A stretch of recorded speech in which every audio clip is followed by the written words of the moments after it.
accused of ramming his girlfriend's car into the path of a train.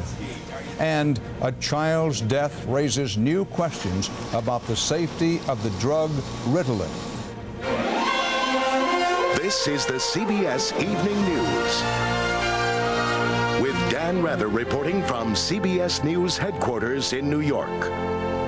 Good evening. The government of the United States is under growing pressure to reunite Elian Gonzalez with his father.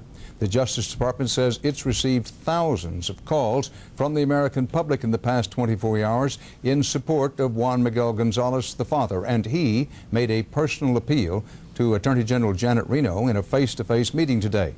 Reno said she is working to reunite father and son. She would not say when or how, but plans are in the works to remove the child by force, if necessary, from his keepers in Miami. CBS's Byron Pitts is there. Today in Miami's Little Havana, the tension, like the temperature, keeps rising. Demonstrators are becoming more agitated, local police more visible. Hold on. Let me see the picture again. Checking IDs, blocking off streets, and preparing for a confrontation that now seems almost inevitable. Local leaders say when the federal marshals come, they will not move. If we need to make a statement peacefully about our position in regards to having the marshals and the U.S. government respect the law, then we might put our hands up so that the marshals have to arrest us in a non-violent way. But violence is still a concern. The same demonstrators who broke through a police barricade 2 weeks ago remain on the front line today.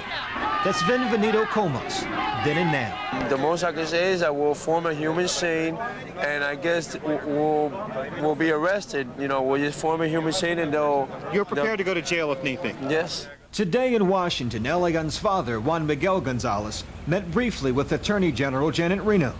She did not say when she'll remove the boy, but Justice Department sources say a move is imminent if there is no 11th hour deal.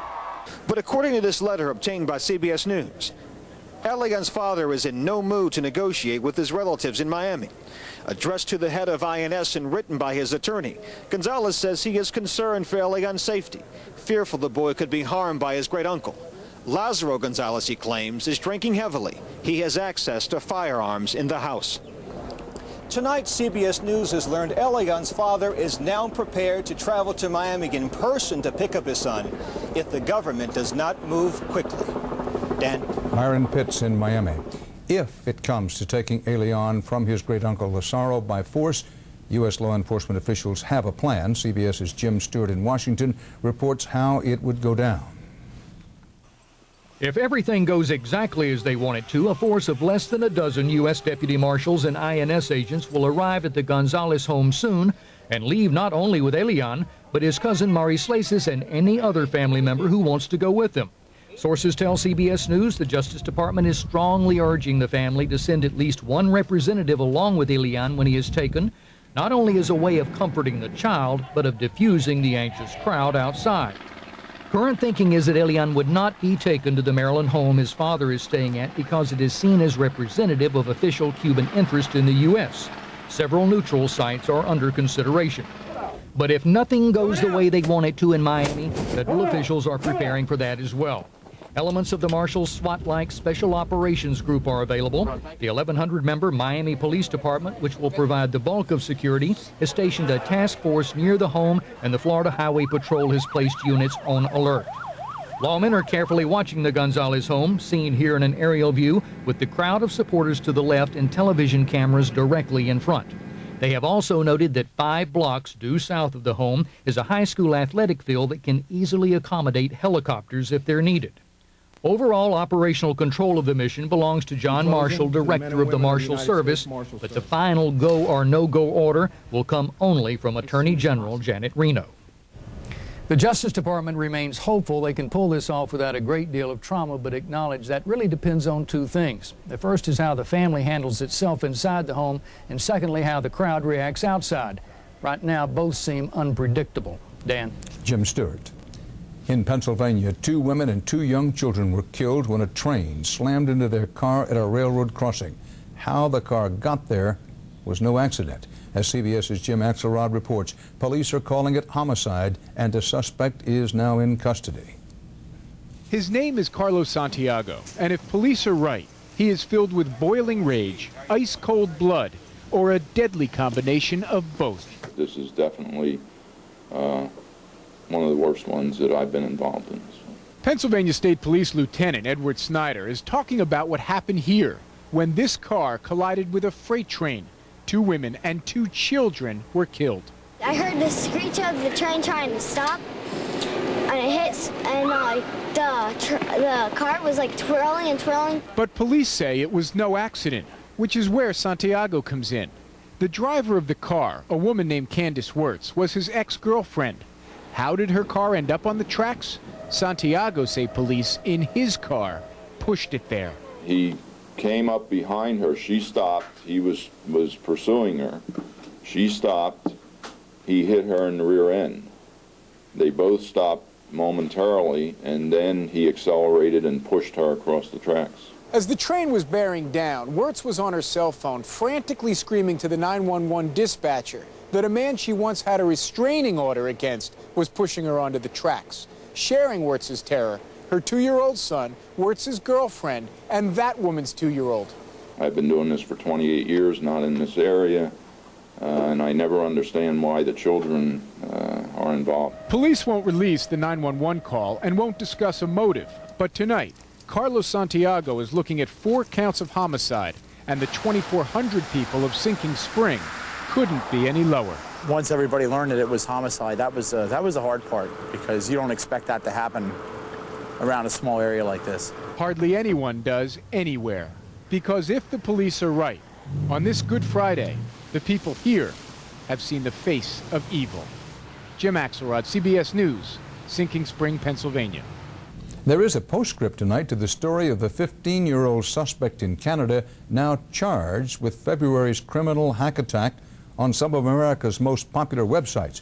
Turns out during their investigation, police monitored a conversation by the suspect's 45-year-old father, allegedly hiring someone to assault a business partner. The father has now been charged with conspiracy to commit assault. Starting today, the Federal Trade Commission is enforcing a new law designed to protect children on the Internet. This law forbids website operators from collecting personal information on a child without a parent's permission. Next on the Friday CBS Evening News, the Russian parliament puts the U.S. on the defensive on nuclear arms control.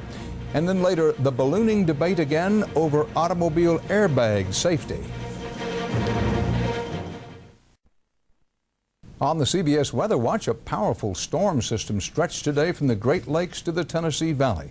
The intense thunderstorms rolled east after battering the Midwest with high winds and driving rain that made driving dangerous.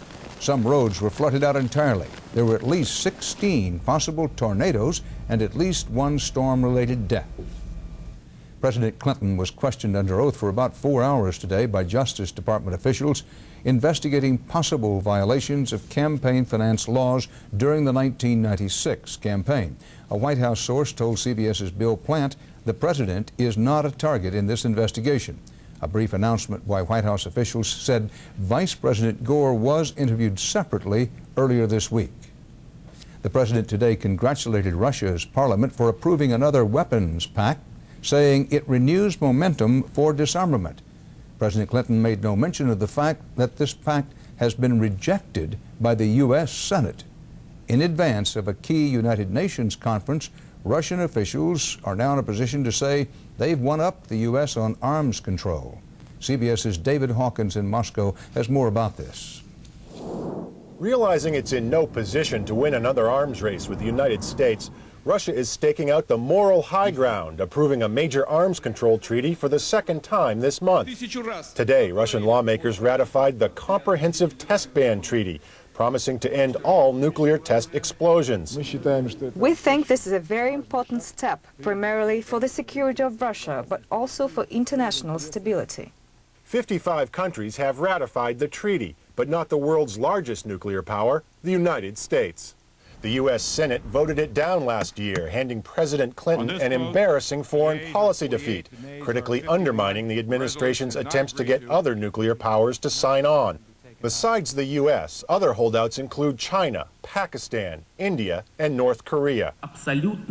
Last week, the Russians ratified the START II treaty, which calls for the U.S. and Russia to destroy thousands of nuclear warheads. But START II may also be headed for trouble in the U.S. Senate because it would restrict American plans to build a nuclear missile defense shield. Russia's approval of both treaties gives the Kremlin valuable bargaining chips for future arms talks with the U.S. And with a major United Nations conference on nuclear weapons proliferation beginning next week, it allows Russia to play the good guy for a change. David Hawkins, CBS News, Moscow. Russia's long, difficult relations with Japan took a hit today on the high seas. A Russian gunboat fired on and seized a Japanese fishing boat. Russia says the boat refused orders to stop in Russian territorial waters near disputed islands. Japan insists the boat was in international waters. A summit of Central African leaders in Zimbabwe is looking for ways to end the murderous violence sweeping that country. President Mugabe has refused to end the occupation by black squatters of more than 1,000 white-owned farms. And as Queen Elizabeth turned 74 today, a British newspaper reported she would be living in a private residence and Buckingham Palace would be open to tourists if the Labour government of the 1960s had its way. The secret proposal was vetoed by the Prime Minister at the time, Harold Wilson, and one official then said, "We can't have the royal family going around in rags." Up next on CBS, new questions about a widely used prescription drug for children. On the CBS Health Watch, the death of a 14-year-old boy in Michigan is raising new questions about Ritalin, a drug used very often to treat hyperactivity and related disorders in children. This comes amid debate over the increasing use of this drug in this country. An estimated 10 million prescriptions were written last year alone.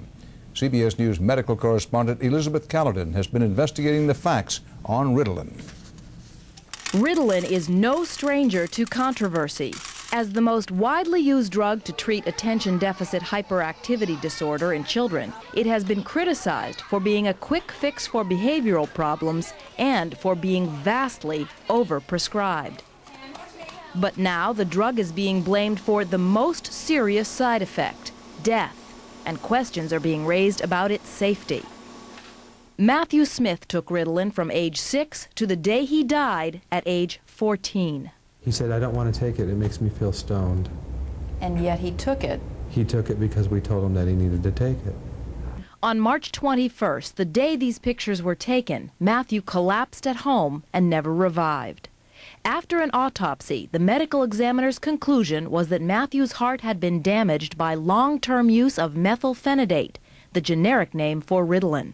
We are left with a 14-year-old child with significant changes in the heart, 10 years of exposure to a stimulant of this kind. Ritalin is in the same class of drug as amphetamines, like speed or methamphetamine, which stimulate the central nervous system. After studying Ritalin, the American Heart Association recently determined that children who take it do not need routine cardiac screening. But possible side effects listed on the package insert do include rapid or abnormal heartbeat and chest pain. Pediatric cardiologist Dr. Michael Artman says those side effects are extremely rare. Millions of children take Ritalin without any problems at all. It's a bit of an overstatement to link the use of Ritalin with the unfortunate death in this child. Are you absolutely convinced that Ritalin killed your son? I am absolutely convinced. The report on Matthew Smith's death has been sent on to the FDA, which will try to determine if this heartbreaking story means Ritalin's long-term effects on the heart need to be investigated further. Elizabeth Caledon, CBS News, New York. There's news tonight about a childhood safety issue of another sort. Automobile airbags so powerful that they killed some young children when they deployed. In response, automakers reduced the power of the airbags. But that may not be the end of the problem. CBS's Bob Orr reports why. Until 1997, these violent crash tests were used to set the standard for airbags.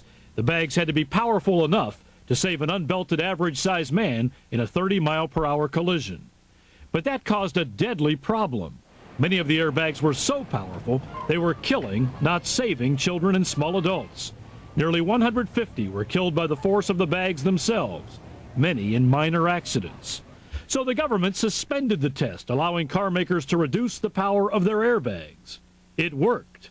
Kids should always sit in the back. Over the past 2 years, the depowered airbags and a safety campaign have virtually eliminated airbag deaths. But with the need for some industry standards, the government plans to bring the crash test back. And there's a colossal fight over whether cars should be crashed into walls at 25 or 30 miles per hour. Automakers say to pass a 30-mile-per-hour test, they'll have to repower the airbags. If we have to do a 30-mile-an-hour test, the airbags that result will increase the risk of injury for women and children, and we don't want that to happen. Automakers and many safety groups have been even more blunt in a flurry of letters to rulemakers at the National Highway Traffic Safety Administration. If airbags are increased in power, they argue, then they would cause more lives to be lost. But a few safety advocates argue the higher 30-mile-per-hour test would actually save the lives of more unbelted people. They're going to save hundreds of lives, if not thousands of lives, over the entire fleet over their lifetime. But car makers are hopeful they'll win. While there's room to debate the relative protection of a 25 or 30-mile-per-hour crash test, the deaths caused by the older, stronger airbags are hard for regulators to ignore. Bob Orr, CBS News, Washington. The former H. Rap Brown, a militant black power leader in the 1960s, returned to Georgia from Alabama today under heavy police guard. Brown, now known as Jamil Abdullah Al-Amin, is wanted in the shooting death of an Atlanta deputy and the wounding of another law officer last month. Al-Amin decided today to stop fighting his extradition from Alabama. When the CBS News comes back, why GIs training for urban combat say, "Hooray for Hollywood."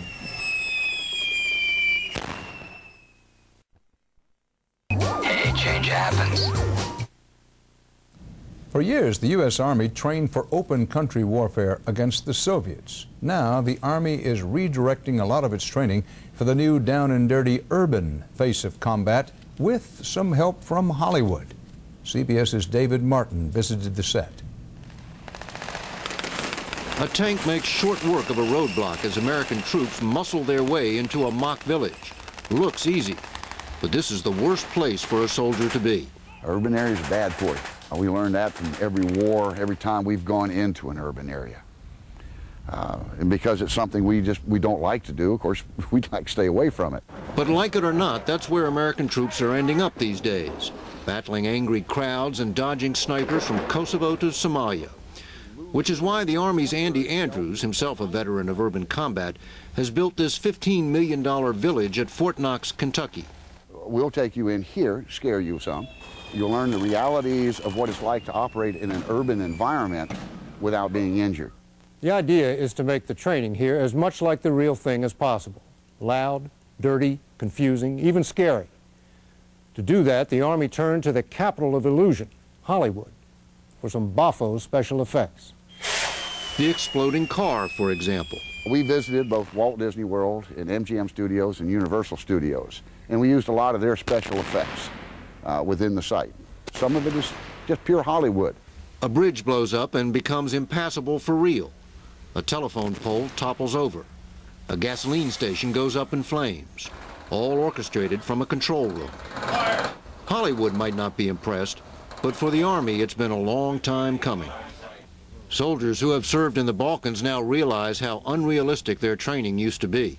It was kind of a stale training environment. This one right here puts it in your face. And it's about as close to the real thing as you can get. Well, it prepares you for urban combat, because that's the way things seem to be going now. And now that Andy Andrewsville is open for business, the Army can begin catching up on what has been a badly neglected area of training.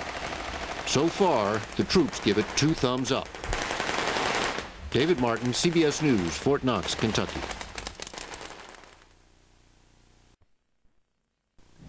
For Christians around the world, this is the most solemn day of the year, Good Friday. In the Holy Land, the faithful retrace the path Jesus took to his crucifixion. And in Rome, the Pope led a candlelight procession in the Stations of the Cross, commemorating the suffering and death of Jesus. all leading to the joyous celebration of his resurrection Easter Sunday and to his ascension into heaven and the reunion of Father and Son. Part of our world tonight. Now here's a preview of Sunday's 60 Minutes. I propose the legalization of marijuana and heroin. Sunday, the governor of New Mexico tells Ed Bradley why he says that. For the CBS Evening News, Dan Rather reporting from New York.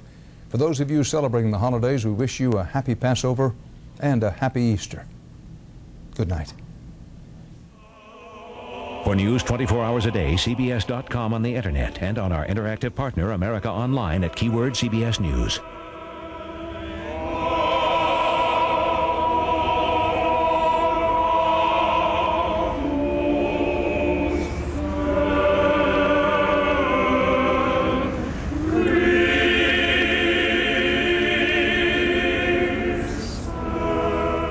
How your diet may or may not affect colon cancer on the Saturday Early Show. Experience CBS News.